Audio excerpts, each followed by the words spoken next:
अस्सलाम वालेकुम रहमतुल्लाहि व बरकातुहू। ये साहिवाल शहर का टंकी चौक में सबसे मसरूफ़ वाटर फिल्ट्रेशन प्लांट है, जहाँ पर हर वक्त रश रहता है। ये टीएमए के दफ्तर के बिल्कुल साथ है। 24 घंटे में जब भी आप आएँ यहाँ रश होता है।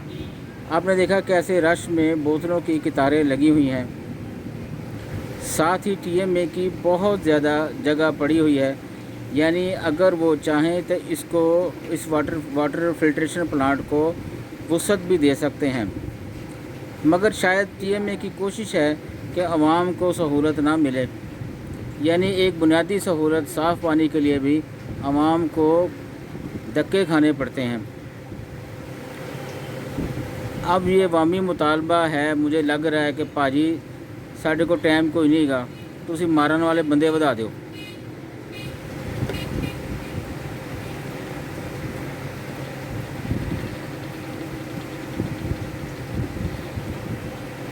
देखें कैसे रश है, हर मोटरसाइकिल गाड़ी आ रही है और अपने अपने टैंक फिल करने के लिए पानी के। आप सबका बहुत शुक्रिया, जज़ाकल्लाह।